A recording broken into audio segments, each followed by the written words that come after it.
Welcome to 9 for 10. My name is Nine Johnson.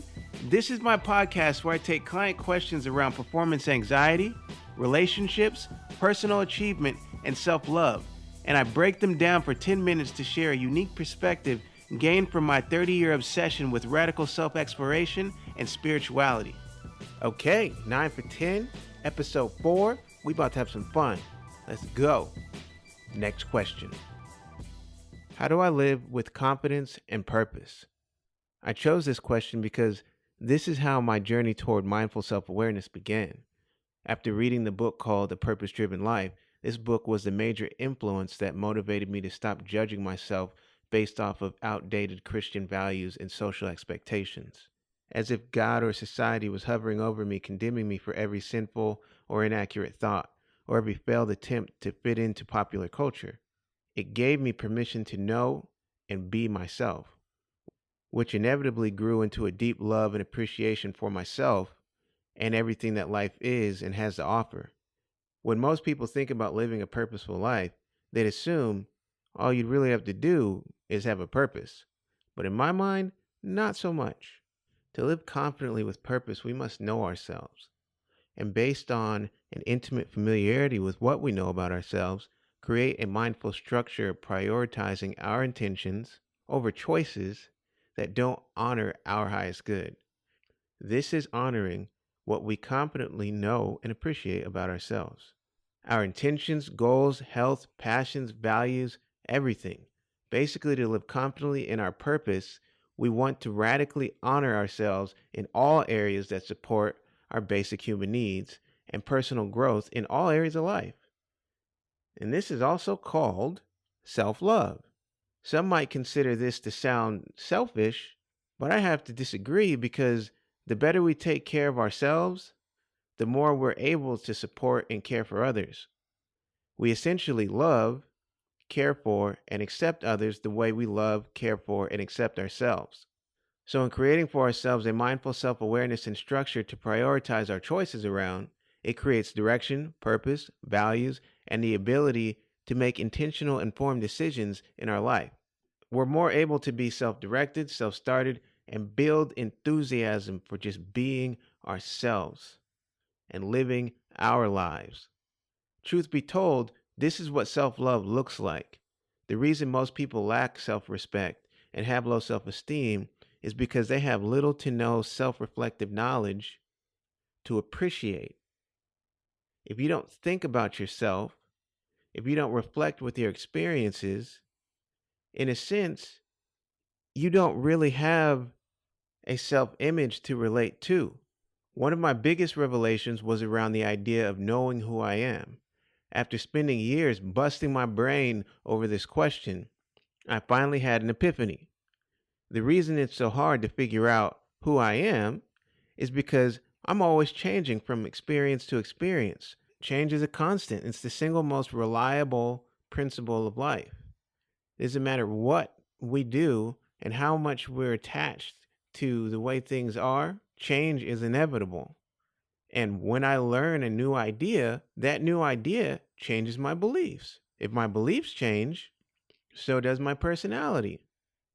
So there can be no one who. With every book read, with every documentary watched, with every new seminar I experience, I'm constantly changing the person, my self-image, and how I identify as myself. So for me to try to say that I know who I am, shit, I don't know who I'm going to be tomorrow. I don't know who I'm going to meet, what I'm going to learn, what I'm going to watch, what I'm going to experience, and how that's going to affect the way that I decide to show up in the world. As my beliefs change, so do my thoughts, habits, attitudes, motivations, intentions, and my purpose. So for me to try to restrict myself to being one particular person for the rest of my life doesn't make sense. Consciously growing as I learn and explore the world. If I'm always changing, then there can be no single one who. So I changed the question from who I am to knowing how I am. Understanding how I am is a more logical question, leading me to always want to be mindful about how I choose to show up in life. All I need to do is learn everything there is to know about me and then use that information to orient myself with how I'd like to be, all of which is the basis of mindful self awareness. And then honor what I know about myself with unconditional acceptance and appreciation as I grow more and more in tune with how I choose to show up in life. This is how to give your life structure and live confidently in a purpose of your choosing, which will strengthen your self value. In order to properly love oneself, we must first have a self image to love and relate to, an intimate self image that is based on our experiences in life. Like if a person were to ask you, what do you think about yourself? You'd probably not know what to say. And that would be because we generally only think about ourselves when judging ourselves, comparing ourselves, focusing on our daily frustrations or responsibilities, or focusing on how we're keeping up with the expectations of our family or societies.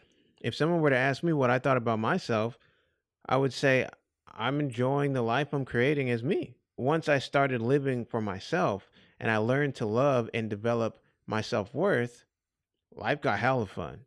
Still crazy, but over time, hella fun. I mean, I'm my own living project. I get to recreate and challenge myself in so many ways. And given we're in the information age, where knowledge, information, and skills are broadcast for free over the internet, I no longer have to be subjected to false beliefs by older teachers who feel that life should be lived in a box of rigid structures and outdated belief systems. So when I think about myself, I think about the fun of being an epic work in progress. I look forward to executing the next step in whatever project that I'm working on a day-to-day basis. The contrast of life keeps me engaged and enthusiastic about living another day. Will I succeed? Will I make a mistake? And what might I learn from both? This is how I think about my life after orienting myself with a personal structure grounded in my past experiences. Your average person rarely has an intimate perception of themselves as a whole conscious person with goals, values, intentions, purpose, ideas, plans, likes, dislikes, and a personal philosophy about life and how we choose to live it. Rarely do we enjoy the shit out of the idea of just being ourselves. The value in having this is that it grounds us in our life and builds self-empowerment. Creating structure takes you from being emotionally reactive and impulsively influenced by our external environment to having the ability to make conscious, intentional choices in every moment of our day. You essentially develop your own sense of self-awareness, self-worth, and personal discernment so you're not pushed and pulled throughout life by fear.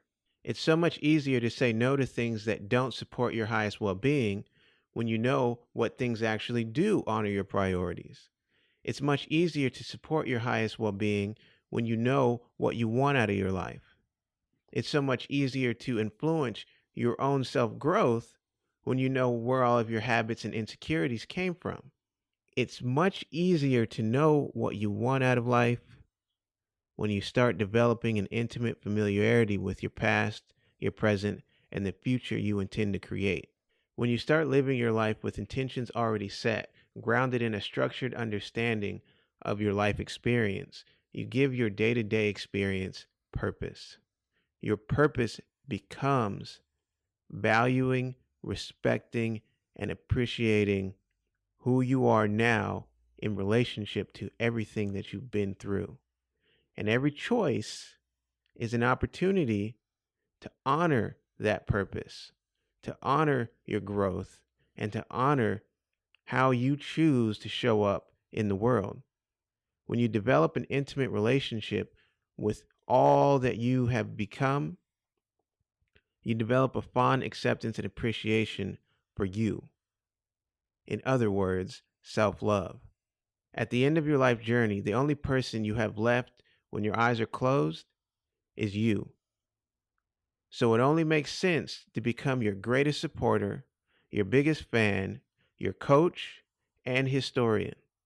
Self-love is honoring your life by developing a dedicated commitment and unconditional appreciation to achieving mastery of the life that you are living. Plain and simple. All right, thank you for joining me for another episode of 9 for 10. I'll be putting out a new episode every Tuesday morning for the next 6 weeks. Feel free to leave a comment below, or if you have an idea for the next question, shoot me an email at 9johnsoncoaching@gmail.com.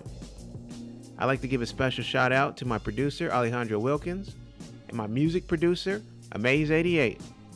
Love strong.